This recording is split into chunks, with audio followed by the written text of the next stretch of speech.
호랑이가 여인으로 변해 한 남자와 사랑에 빠졌고 자신을 희생했다. 신라 탑돌이를 하던 젊은 선비 김연. 그를 만난 신비로운 여인. 그녀는 호랑이였지만 진심으로 사랑했고 결국 목숨까지 바쳤습니다. 최치원의 신라수 이전에 기록된 인간과 호랑이의 비극적 사랑 이야기가 시작됩니다. 신라시대 김연이라는 선비가 있었습니다. 학문에 뛰어났지만 가난했어서 벼슬길에 오를 기회가 없었죠. 어느 날 김연은 절에 가서 탑돌이를 했습니다. 신라 사람들은 소원이 있으면 절의 탑 주위를 돌며 기도했습니다. 100번, 1000번 때로는 10,000번도. 김연도 기도했습니다. 부디 과거에 급제하게 해주소서. 벼슬에 올라 부모님을 모시게 해주소서. 해가 지고 달이 뜨도록 탑을 돌았습니다. 그때 누군가 그를 불렀습니다. 김연이 돌아보니 아름다운 여인이 있었습니다. 하지만 밤중에 절에 혼자 이상했습니다. 누구십니까? 저는 이 근방에 사는 사람인데 선비님께서 너무 열심히 기도하시는 모습에 감동받았습니다. 여인의 목소리는 맑았지만 어딘가 이상했습니다. 선비님, 제가 도와드리고 싶습니다. 도와준다니요? 제 집에 오시면 공부할 수 있는 곳을 마련해 드리겠습니다. 음식도 대접하고요. 김연은 망설였습니다. 밤에 모르는 여인의 집에 간다니. 여인의 눈빛에 묘하게 끌렸습니다. 그럼 신세를 지겠습니다.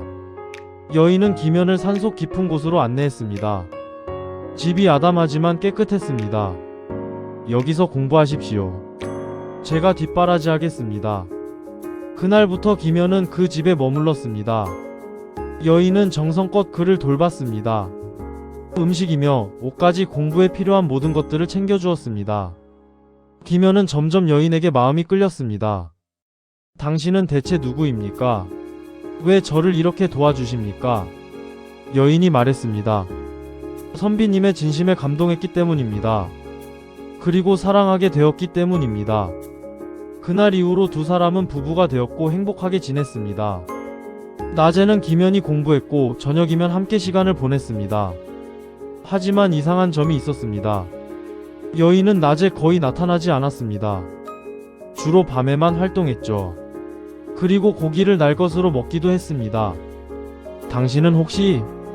김연이 묻자 여인이 대답했습니다. 저는 사람이 아니고 호랑이입니다. 김연은 놀랐습니다. 그러나 이내 말하길. 상관없소. 우린 서로 사랑하지 않소. 그럼 된 것이요. 하지만 우리의 인연은 오래가지 못할 것입니다. 무슨 말입니까?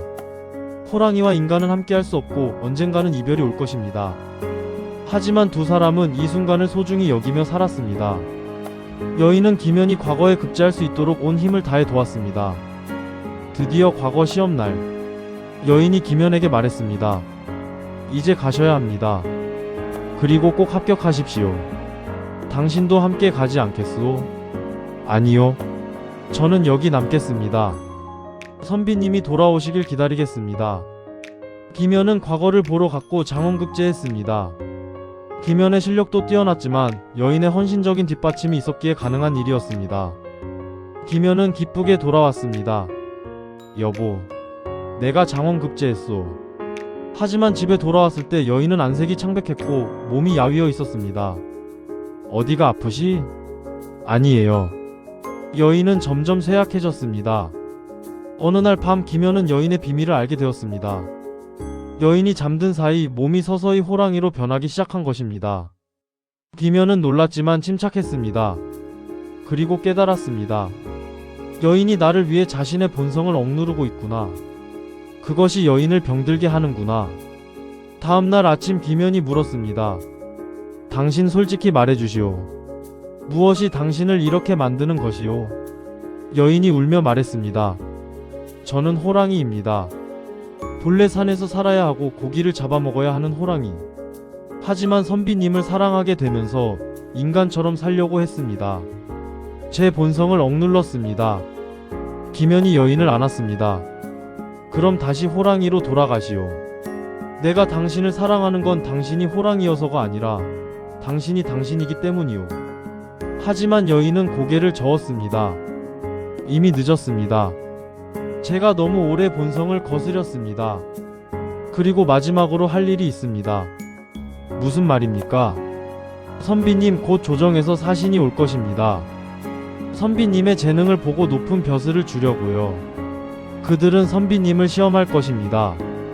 그 시험을 통과하려면 제 도움이 필요합니다. 며칠 후 조정에서 사람이 왔습니다. 김현 선비 임금께서 그대를 시험하고자 하신다. 이 어려운 과제를 해결하라. 그것은 불가능해 보이는 일이었습니다. 여인은 마지막 힘을 다해 호랑이의 힘과 지혜를 사용했습니다. 그리고 김현은 시험을 통과했습니다. 그리고 여인은 쓰러졌습니다. 김현의 품에 안겨 말했습니다. 선비님, 제 소원을 이루었습니다.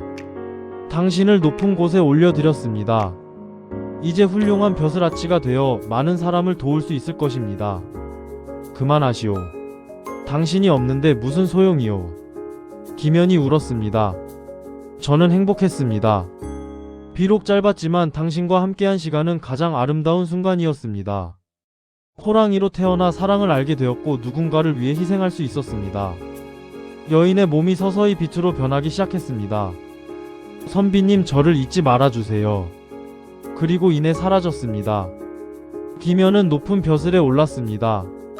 그리고 훌륭한 관리가 되었고 백성을 사랑하며 정의를 실현했습니다. 하지만 평생 재혼하지 않았습니다. 사람들이 물었습니다. 대감, 왜 장가를 들지 않으십니까? 김현은 대답하길, 나에게는 이미 아내가 있소. 비록 곁에 없지만 내 마음속에 영원히 살아있소. 최치원은 이렇게 기록했습니다. 김현과 호녀의 사랑은 종족을 초월했다. 호녀는 사랑하는 사람을 위해 자신을 희생했고 김현은 그 사랑을 평생 간직했다. 사랑은 때론 희생을 요구하고 이것이 진정한 사랑으로 비춰집니다.